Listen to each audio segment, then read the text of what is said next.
इतनी बड़ी तादाद है, सबसे बड़ा एज ग्रुप है, इसकी इम्पोर्टेंस का आपको और अपनी पावर का आपको अंदाज़ा होना चाहिए। आप में से अक्सर लोग इसका अंदाज़ा नहीं करते, लेकिन अगर आप उस पर तब्दीली लाना चाहें तो आप बहुत बड़ी तब्दीली ला सकते हैं।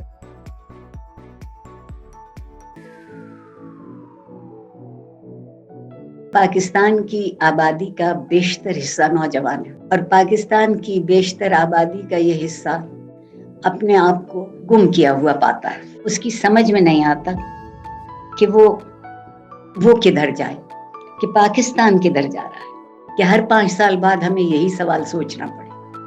और अभी तक मेरे नौजवानों के सामने इसका जवाब नहीं आ पाया है।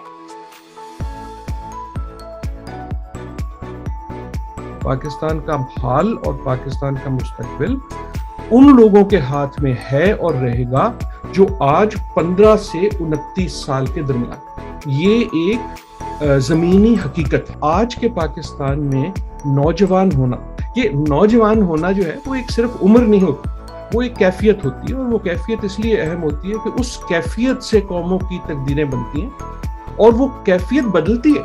आपके पास कुछ स्किल्स होती हैं, कुछ जोश होता है, कुछ जज्बा होता है, कुछ by virtue of your membership of in the 17th Youth Parliament।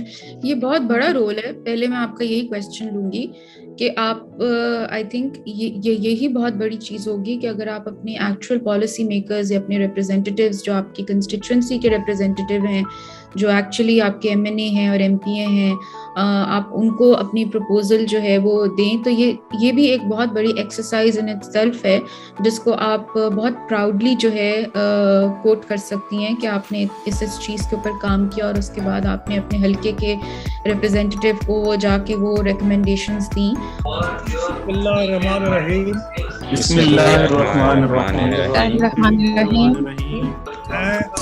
नाम लीजिएगा।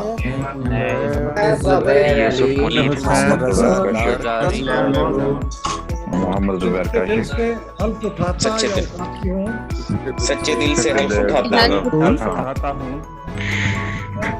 उसके नीयत से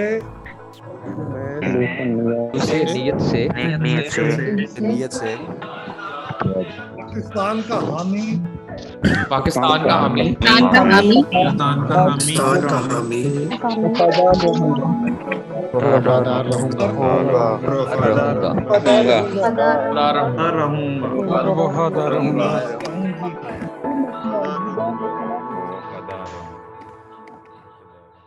वो गैप जो अब एक आ चुका है, क्या वो ब्रिज हो सकेगा? क्योंकि अब जो अब की यूथ है वो पॉलिटिकल पार्टीज की तरफ उनका जो रवैया है वो बहुत ही मतलब एक they don't trust them at all. तो ये डेफिसिट कैसे अब खत्म हो सकेगा?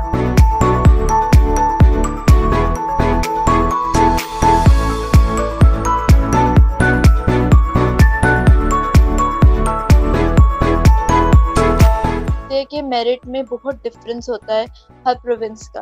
तो एजुकेशन की प्रोविजन के साथ साथ उसकी क्वालिटी भी इक्वल होनी चाहिए। उसके लिए हमने फिनलैंड का सिस्टम स्टडी किया और फिनलैंड काफ़ी फेमस है कि वो one of the most famous countries है for its successful education system. तो अगर आप चाहते हैं कि यूथ के कोई इश्यूज हैं या प्रॉब्लम्स हैं कि हुकूमत उनकी तरफ तवज्जो करे, तो आपको फिर अपना क्लाउड बढ़ाना पड़ेगा। और क्लाउड बढ़ाने के लिए आपके पास अगर पैसे ना भी हों, आप मटेरियली कोई कंट्रीब्यूट ना भी कर सके पार्टियों को, तो भी मजबूर होगी पॉलिटिकल पार्टी आपकी बात सुनने की, आपकी तादाद और आपके वोटिंग टर्नआउट को देखने के बाद। I strongly agree with this resolution. This is especially important in current scenario in Pakistan, and I believe we need to mainstream young people as viable political force in Pakistan and help strengthen the democratic system. हमारी political parties है वो civic education पे बहुत focus करना चाहिए. Even हमारे जो graduate youth है university से masters and bachelors की degree लेके भी उनको ये पता नहीं होता कि हमारे जो fundamental rights होते हैं वो कौन से आर्टिकल्स हमें वो गारंटी करते हैं. तो इसके साथ साथ सिविक एजुकेशन पे भी फोकस करना चाहिए. कितने अरसे बाद यूथ पार्लियामेंट टाइप का हमें प्लेटफॉर्म मिल रहा है.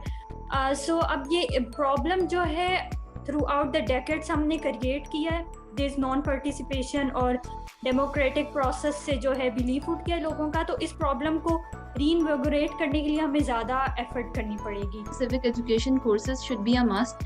यूनिवर्सिटी लेवल पे अगर हम इस्लामियात और पाक स्टडीज़ वाले कोर्सेज रखते हैं, कंसिडरिंग कि वो मस्ट हैं, तो इस चीज़ को भी इंश्योर किया जाना चाहिए कि आपके ग्रेजुएट को पता हो कि उसने यूनिवर्सिटी से निकल के वोटिंग प्रोसेस में, इलेक्टोरल प्रोसेस में किस तरह से शामिल होना है। कि जो हमारी यंग नस्ल है, जो हमारी यूथ है, उसको किस तरह ट्रेनिंग देने की ज़रूरत है। जैसे हम दुनिया भर में भी देखते हैं पार्लियामेंट के जो अफेयर्स हैं, जो तरीक़ेकार हैं, और वो एक ग्रूमिंग और वो एक सारी तरबियत मैं समझता हूँ यूथ को आपके फोरम से जो मिल रही है। तो पाकिस्तान की एक तारीख भी रही है पार्लियामेंट को लेके।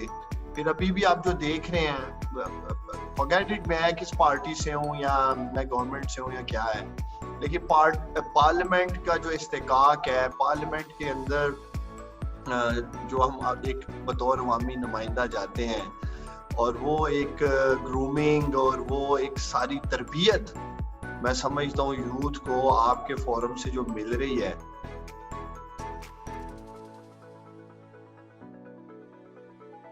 अगर कोई कौम अपना कोई इलाका रखती है और वो ये समझती है कि इस इलाके में उसको आज़ादाना तरीके पर अपनी हुकूमत कायम करने का मौका मिलना चाहिए, तो ये उसका हक है। ये यूथ है, ये क्यों इतना लाताल्लुक है, क्यों इंडिफरेंट है कि उसके भले की चीज है और वो वोट नहीं देता? तो जरा स्टडी करके बताओ। Knowledge, attitude, behaviour and practice के बीपी सर्वे हमने करा है। 3 मोटी मोटी चीजें निकल के आई। एक तो बहुत सारे जवानों को ये पता ही नहीं था कि 18 साल की उम्र में वो वोट के लिए एलिजिबल हो जाएंगे। उनको ये तो मालूम था कि 18 साल के बाद वो एडल्ट फिल्म देख सकते हैं, वो 18 साल के बाद ड्राइविंग लाइसेंस लेके वो मोटरसाइकिल चला सकते हैं, जिसके लिए वो एक्साइटेड थे।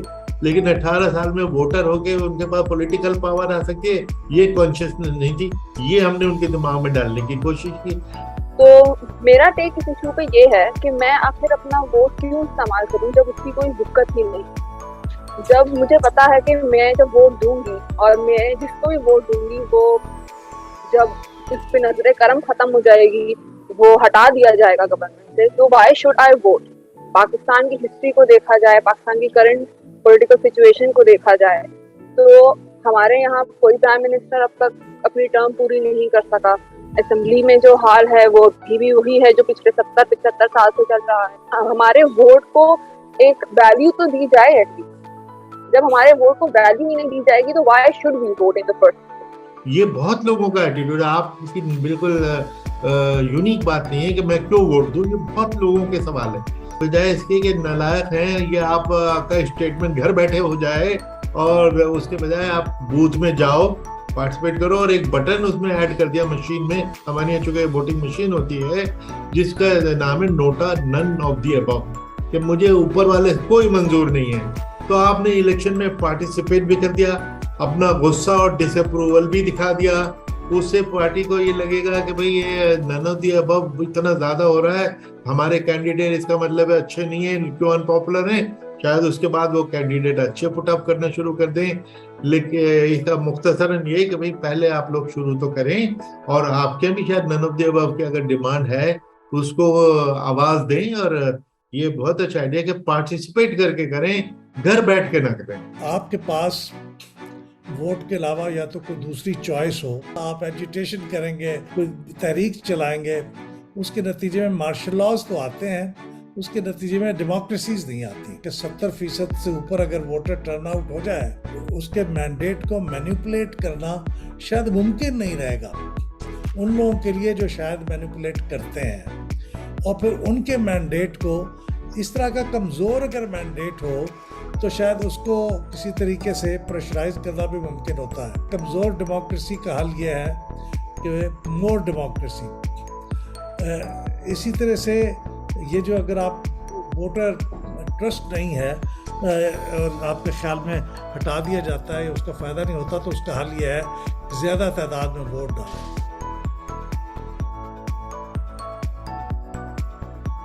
खासकर नौजवानों को ये कहना चाहूँगा कि हमने आजकल देखा है पिछले कई सालों से, खासकर हमारे माशरे में और आई थिंक वर्ल्ड वाइड ये है, किसी शख्स को अपना आइडियल बना लेते हैं या उसको अपना लीडर मान लेते हैं, ख्वाह वो रिलीजन के हवाले से हो या पॉलिटिक्स के हवाले से हो या कोई कामयाब इंसान हो, और हम समझते हैं कि जो कह रहा है वो बिल्कुल या कह रही है वो बिल्कुल सही है। तो मैं आपको ये अर्ज करूँगा कि I think to give respect to everybody, हर किसी की इज्जत करना, उनकी बात को सुनना, ख्वाह वो पॉलिटिकल लीडर हैं, ख्वाह वो सरकारी ओहदेदार हैं या कोई बिजनेसमैन हैं या साइंटिस्ट हैं या कोई राइटर हैं, वो तो बड़ी अच्छी बात है, मगर आपको ये लाजमी नहीं है कि आप उनकी बात से एग्री भी करें, उनसे मुत्तफिक भी हों। आप अपना दिमाग अप्लाई करें।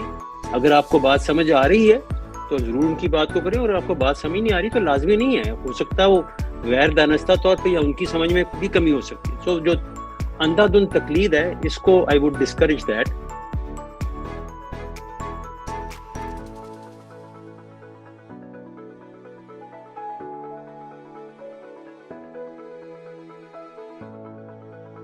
Defined as the ability of a country to finance and implement solutions to solve its own development challenges, which are driven by two factors: commitment and capacity. Commitments captures how well a country's laws, policies, actions, and informal governance mechanisms, such as cultures and norms, support towards self-reliance. Capacity measures how far the country has come in its ability to manage its own development journey across the dimensions of political, social, and economic development, including the ability to work across these sectors.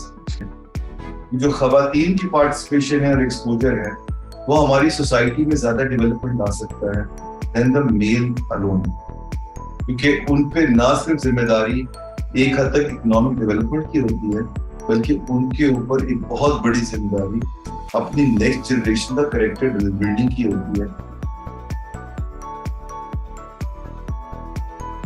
एक कामयाब इंसान की जिंदगी में उसकी luck का कितना अमल दखल है, कितने % अमल दखल है, बस ये छोटा सा क्वेश्चन है मेरा।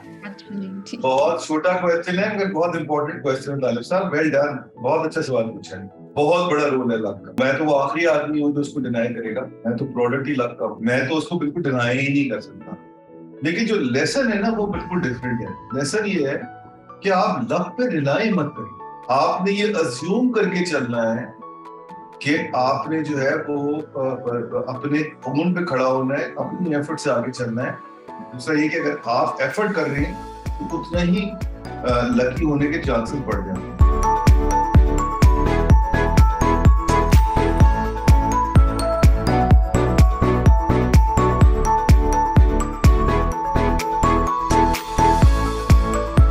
पाकिस्तान के तमाम सूबों और टेरिटरीज के 165 डिस्ट्रिक्ट्स हैं, उसके अलावा आज़ाद कश्मीर और गिलगित बल्तिस्तान से भी रिप्रेजेंटेशन है और ओवरसीज पाकिस्तानी की भी रिप्रेजेंटेशन, उनको हमने यहाँ आइडेंटिफाई करने की कोशिश की है, which shows the breadth and diversity of the members of youth parliament.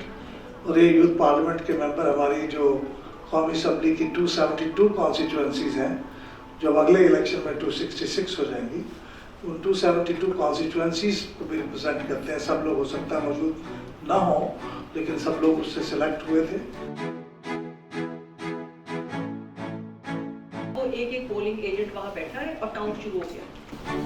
उसके बाद जब रिजल्ट अनाउंस होता है तो वो जो पोलिंग एजेंट बैठे हैं उनमें से जो हार जाता है वो हमसे फॉर्म 45 भी नहीं लेता। फॉर्म 47 वो कहता है कि मैं मुझे चाहिए नहीं, क्योंकि आप लोगों ने धांधली की, मैं जा रहा हूँ। इट डजंट से कि मैं हार गया हूँ या मेरा कैंडिडेट हार गया है। वो वहाँ पे चीजें तोड़ फोड़ बाहर निकल जाता है और बाहर जाके कहता है इन्होंने मुझे फॉर्म नहीं दिया, इन्होंने मुझे रिजल्ट नहीं दिया। गलती किस एंड पे है? तो गुस्से में आया, he did not carry the form that he was supposed to carry, legally bound है वो लेके जाने का। और बाहर जाके पहले उसके लोग खड़े होते हैं, वो ये बात कहता रहता है तो रिजल्ट ही गलत काउंट हुआ, हमारा बंदा हारा नहीं थी, रिजल्ट है।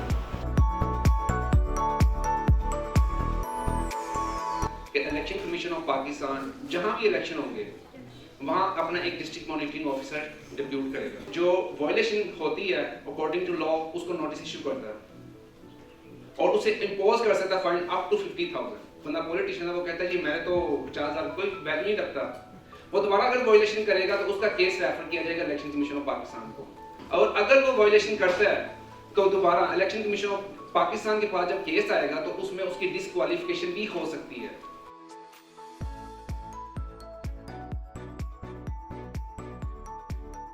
मुल्क को बेहतर बनाने के लिए यूथ का जो है इसमें क्या रोल हो सकता है, इकोनॉमिक सिचुएशन को बेहतर बनाने के लिए, और हम यूथ को इंगेज कैसे कर सकते हैं इकोनॉमिक क्राइसिस को हैंडल करने के लिए, क्या कोई इंगेजमेंट प्रोसेसेस हैं या नहीं हैं। हम देख रहे हैं जिस तरह से हमारा पॉलिटिकल टर्मोइल चल रहा है, उसमें do we need a such kind of the economic charter to sustainable और economy.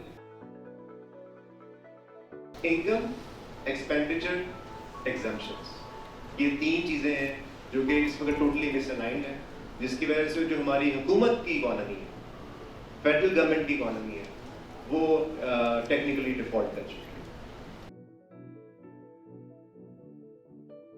Included in the revival of student unions, members bill in various federating units and territories administered by Pakistan, including AJK, Balochistan, Gilgit-Baltistan, Islamabad, Khyber Pakhtunkhwa and Punjab. अब इसके ऊपर हम voting करेंगे। All those who are in favor of this bill, please rise from your seats, and those people virtually, please raise your hands.